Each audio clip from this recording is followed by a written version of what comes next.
Shalom saudaraku, selamat pagi. Siap untuk menerima firman Tuhan pagi ini? Mari kita awali dengan doa.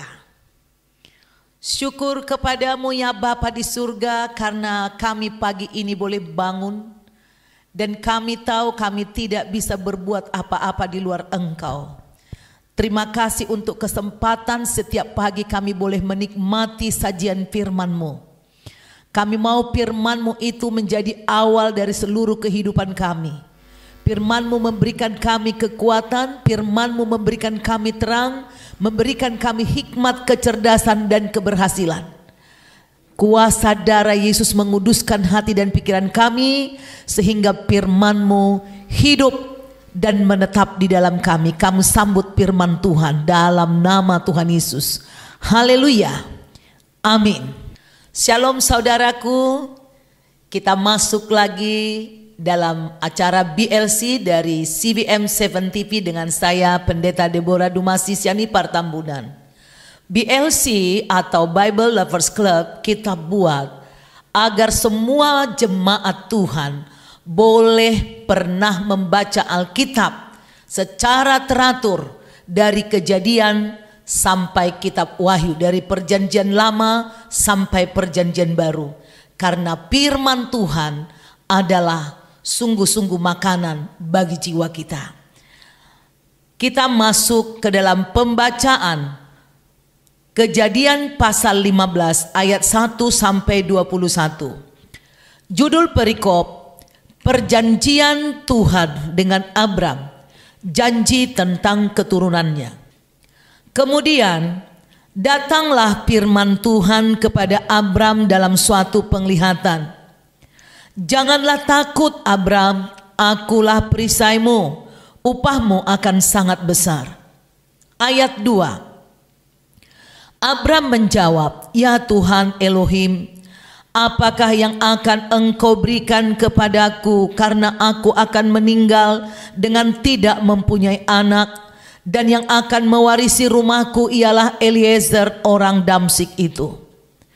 3. Lagi kata Abram, Engkau tidak memberikan kepadaku keturunan, sehingga seorang hambaku nanti menjadi ahli warisku. 4. Tetapi datanglah firman Tuhan kepadanya demikian, orang ini tidak akan menjadi ahli warismu, melainkan anak kandungmu. Dialah yang akan menjadi ahli warismu. 5. Lalu Tuhan membawa Abram keluar serta berfirman, coba lihat ke langit, hitunglah bintang-bintang, jika engkau dapat menghitungnya. Maka firman-Nya kepadanya, demikianlah banyaknya nanti keturunanmu. 6. Lalu percayalah Abram kepada Tuhan, maka Tuhan memperhitungkan hal itu kepadanya sebagai kebenaran. 7. Lagi firman Tuhan kepadanya, akulah Tuhan yang membawa engkau keluar dari Ur Kasdim untuk memberikan negeri ini kepadamu menjadi milikmu. 8. Kata Abram, ya Tuhan Elohim, dari manakah aku tahu bahwa aku akan memilikinya? 9. Firman Tuhan kepadanya, ambillah bagiku seekor lembu betina berumur 3 tahun, seekor kambing betina berumur 3 tahun, seekor domba jantan berumur 3 tahun, seekor burung tekukur dan seekor anak burung merpati. Diambilnyalah semuanya itu bagi Tuhan, dipotong 2, lalu diletakkannya bagian-bagian itu yang satu di samping yang lain, lalu diletakkannya bagian-bagian itu yang satu di samping yang lain, tetapi burung-burung itu tidak dipotong 2. 11. Ketika burung-burung buas hinggap pada daging binatang-binatang itu, maka Abram mengusirnya. 12. Menjelang matahari terbenam, tertidurlah Abram dengan nyenyak. Lalu turunlah meliputinya gelap gulita yang mengerikan. 13. Firman Tuhan kepada Abram, ketahuilah dengan sesungguhnya bahwa keturunanmu akan menjadi orang asing dalam suatu negeri yang bukan kepunyaan mereka, dan bahwa mereka akan diperbudak dan dianiaya 400 tahun lamanya. 14. Tetapi bangsa yang akan memperbudak mereka akan kuhukum, dan sesudah itu mereka akan keluar dengan membawa harta benda yang banyak. 15. Tetapi engkau akan pergi kepada nenek moyangmu dengan sejahtera. Engkau akan dikuburkan pada waktu telah putih rambutmu. 16. Tetapi keturunan yang keempat akan kembali ke sini, sebab sebelum itu kedurjanaan orang Amori itu belum genap. 17.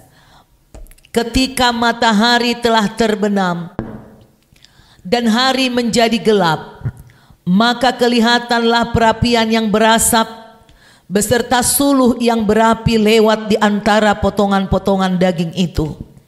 Pada hari itulah Tuhan mengadakan perjanjian dengan Abram serta berfirman, kepada keturunanmu lah kuberikan negeri ini, mulai dari sungai Mesir sampai ke sungai yang besar itu, sungai Efrat. 19. Yakni tanah orang Keni, orang Kenas, orang Kadmon. 20. Orang Het, orang Feris, orang Refaim. 21. Orang Amori, orang Kanaan, orang Girgasi, dan orang Yebus itu.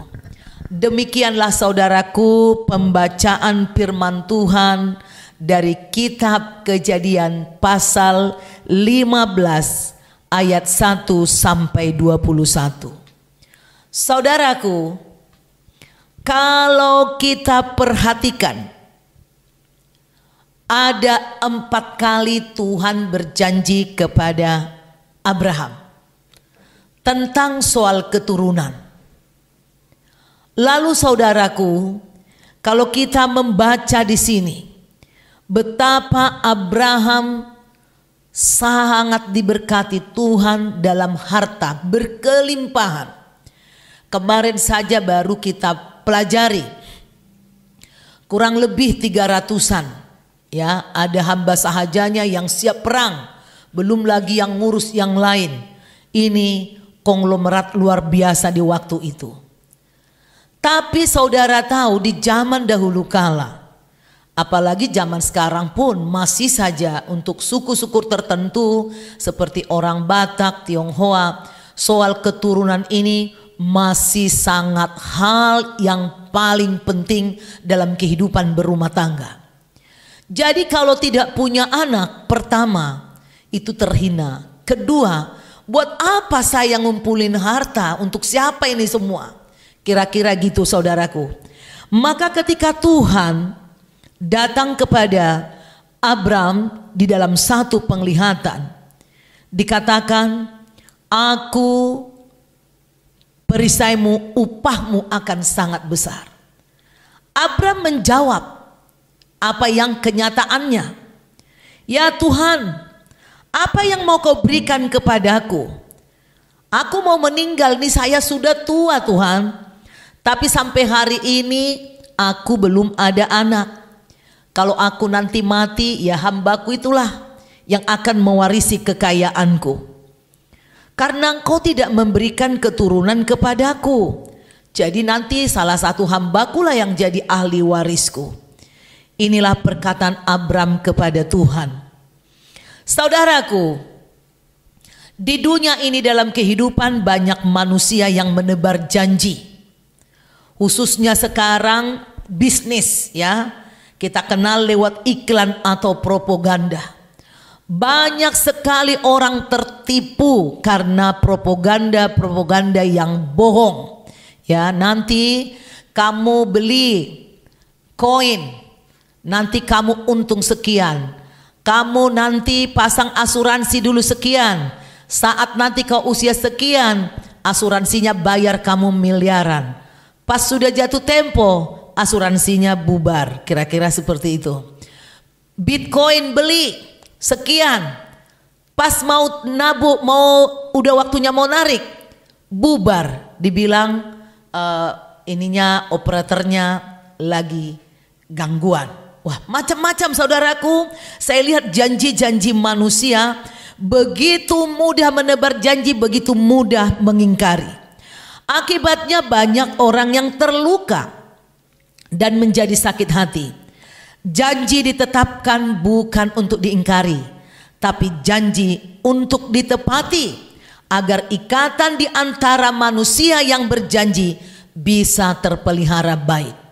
Ya, antara kakak dan adik, antara ayah dan ibu, antar suami dan istri, berjanji sehidup semati dalam suka maupun duka, dalam sakit atau dalam sehat. Tapi begitu ada gangguan, masalah, ada utang, dengan mudahnya mengatakan bubar jalan rumah tangga ke pengadilan. Seperti itulah yang kebanyakan orang-orang yang tidak bisa memenuhi janji. Abraham menyadari bahwa dirinya sudah tua. Ia tidak memiliki keturunan sebagai ahli waris itu tadi. Nah, menurut adat budaya waktu itu, kalau nggak punya keturunan ya pengurus rumah tangganya, ketua hamba sahajanya lah yang akan mewarisi. Nah saudaraku, namun Tuhan malah datang meneguhkan janjinya.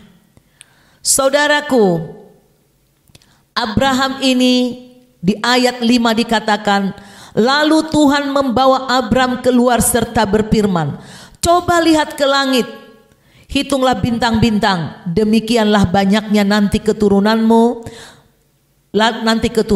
Saudaraku, luar biasa hubungan daripada orang percaya itu kepada Tuhan. Orang yang tidak percaya, orang yang hidupnya fasik, menganggap hubungan Abraham dan Tuhan ini terlalu tinggi sehingga dia merasa dia tidak akan mampu. Itu salah. Bukan hanya Abraham yang bisa mengalami pengalaman rohani demikian. Kita pun saat ini di zaman ini bisa mengalami bercakap-cakap dengan Tuhan. Tinggal hatimu teguh nggak mengikutinya. Saudaraku, 4 kali Tuhan sudah berjanji kepada Abram. Seringkali kita saudaraku menerima janji Tuhan melalui firman ketika baca atau melalui nubuat atau lewat peristiwa. Kita mendengar di hati kita, kita begitu percaya, kita ceritakan kepada teman-teman rohani kita, kepada gembala kita, kepada saudara kita. Tahu-tahu hari demi hari ditunggu, tidak ada hasil. Lalu banyak orang menjadi kecewa, menjadi malu, lupa dan tidak berdoa lagi, sakit hati dan mulai mengandalkan kekuatan sendiri. Saya mau berikan suatu poin penting dari pasal ini, yaitu bahwa iman percaya, mempercayai Tuhan bukan suatu barang jadi. Percaya bukan suatu barang jadi. Kepercayaan di dalam diri kita kepada Tuhan itu adalah melalui suatu proses.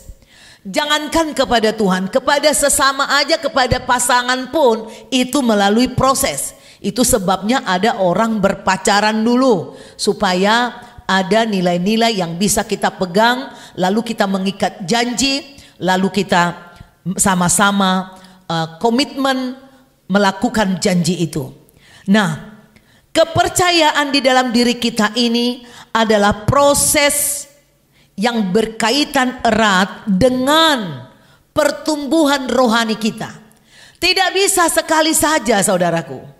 Dulu saya waktu kecil, otak saya ini terus menyalahkan Tuhan, menyalahkan Tuhan. Di mana Tuhan? Kenapa Tuhan tidak mau menampakkan? Karena itulah cara berpikir saya. Setelah saya gadis saudaraku, saya menangis-nangis meminta tolong, Tuhan di mana kau, tunjukkan wajahmu, tunjukkan wajahmu. Dan lewat penyakit itu ada prosesnya saudaraku. Lalu ada roh jahat mau menyerang saya. Saya berteriak sekerasnya dengan segenap hati. Selama saya mencari Tuhan dari masa kecil saya, saudaraku, dari mulai sekolah minggu sampai saya guru sekolah minggu di SMA waktu itu. Di situ saya berusaha terus menguduskan diri, menjauhi kejahatan, menuruti ajaran-ajaran yang baik dari orang tua. Dan itu berguna menguduskan diri kita. Sehingga ketika Tuhan benar-benar berbicara, kita bisa mendengar, dan saya pun mendengar. Saudara pun bisa mendengar suara Tuhan. Saudaraku, mengapa Abram percaya? Karena yang sesungguhnya, ya, itulah yang logis. Meskipun engkau tidak lihat, saya paling suka tuh lagu-lagu Waymaker itu, saudaraku, yang bilang, even you don't see it, him. Even you don't feel it, he working.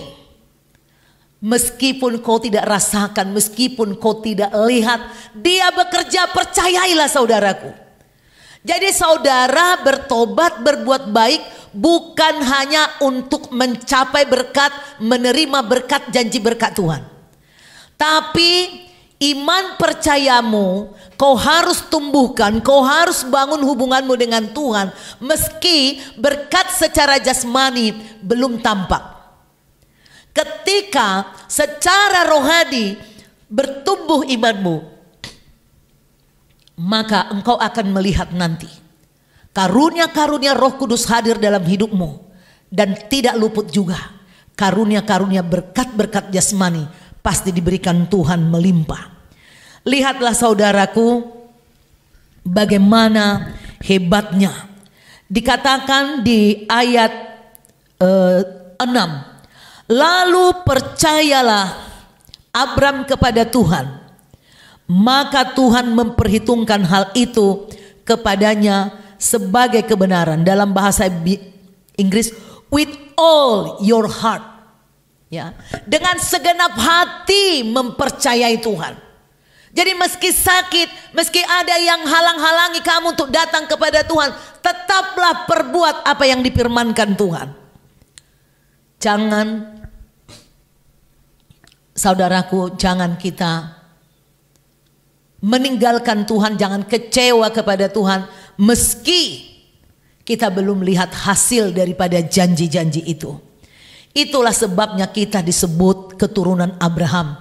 Kita harus juga bisa percaya seperti Abraham kepada Tuhan tentang janji-janji yang sudah diberikan Tuhan kepada Abraham adalah juga bagian kita. Tuhan sungguh menghargai orang yang percaya penuh kepadanya. Mungkin percayamu belum penuh. Jadi penuhi dulu iman percayamu. Lakukan, baca Alkitab, berbuat baik, praktekkan firman itu, puasa, ampuni orang lain, cegah dirimu berbuat dosa, selalu bergumul dengan Tuhan, suka menyanyi, menyembah, berdoa untuk orang-orang yang jahat kepadamu, kasihi dia, berdoa untuk siapa saja, untuk keluargamu. Ini nih, penuhi, saudaraku. Lalu teliti terus Alkitab itu, jangan pernah bosan. Jangan bilang, aku udah 3 kali baca Alkitab, udahlah cukup, aku udah hafal. Tidak bisa, saudaraku. Karena ketika kau membaca, selalu ada urapan baru, ada hikmat yang baru. Itulah suara Tuhan kepada kita. Karena itu apapun persoalan yang kita hadapi dalam hidup ini, iman kepada Yesus akan menjadi kekuatan dan solusi. Tentu pasti banyak ada hambatan, ada tantangan, ada godaan untuk berbuat dosa, berbuat jahat, membalas kejahatan orang lain. Tetapi semuanya itu, saudaraku, akan membuat kita khawatir dan cemas dan bimbang kepada janji Tuhan. Namun saya kasih tahu kepada kita semua, marilah kita terus melekat dengan Tuhan, melekat dengan firman-Nya, baca. Karena Tuhan turut bekerja untuk mendatangkan kebaikan bagi kita. Dalam segala peristiwa yang sulit itu, dalam semua godaan itu, kita harus menang bersama Yesus. Dalam segala perkara kita diberi kemampuan dan kekuatan untuk melewati ujian. Dan akhirnya, saudaraku, kita lihat janji Tuhan, yaitu juga untuk diri kita masing-masing. Tetapi dikatakan saudaraku di ayat 13, firman Tuhan kepada Abraham, ketahuilah dengan sesungguhnya bahwa keturunanmu akan menjadi orang asing dalam suatu negeri yang bukan kepunyaan mereka, dan mereka akan diperbudak dan dianiaya 400 tahun lamanya. Tetapi bangsa yang memperbudak mereka akan kuhukum, dan sesudah itu mereka akan keluar dengan membawa harta benda yang banyak. Lihat saudaraku, Tuhan sudah memberitahu kepada Abraham bahwa keturunan Abraham akan diperbudak di Mesir selama 400 tahun. Tetapi setelah 400 tahun itu, maka Tuhan berjanji bahwa keturunannya yang keempat akan kembali ke tanah Kanaan. Dan kemudian saudaraku, kita lihat di ayat 18, pada hari itulah Tuhan mengadakan perjanjian dengan Abraham serta berfirman, kepada keturunanmu lah kuberikan negeri ini, mulai dari sungai Mesir sampai ke sungai yang besar itu, sungai Efrat, yakni tanah orang Keni, orang Kenas, dan orang Kadmon, orang Het, orang Peris, orang Refaim, orang Amori, orang Kanan, orang Girgasi, dan orang Yebus. Lihat saudaraku, Tuhan memang menyiapkan suatu proses untuk tiap-tiap keturunan, tiap-tiap manusia. Tapi setelah kita lulus dari proses itu, Tuhan mengatakan di ayat 14 tadi, bahwa sesudah itu mereka akan keluar dengan membawa harta benda yang banyak. Saya tidak mengajari saudara untuk menjadi kedagingan, berjiwa mamon, tetapi ini adalah janji Tuhan. Tuhan tidak hanya berbicara tentang hidup yang kekal di sorga nanti, tapi di bumi ini pun saudaraku, jika engkau taat kepada firman Tuhan, ada proses yang kau lewati. Engkau akan dikikis habis dari kedaginganmu. Namun Tuhan juga berjanji memberkati engkau, memberikan engkau harta benda yang banyak, membebaskan engkau dari perbudakan, dan memberikan tempat tinggal untuk keturunanmu, tempat tinggal yang strategis menurut rencana Tuhan. Demikianlah saudaraku firman Tuhan dari Kejadian pasal 15 ini. Mari tetap semangat, saudara baca dan tonton berulang-ulang di YouTube. Buka YouTube, klik CBM 7 TV. Kemudian saudara bisa lihat CBM 7 TV, Kejadian 1, Kejadian 2, terus sambung menyambung. Sampai jumpa besok di Kejadian pasal 16. God bless you.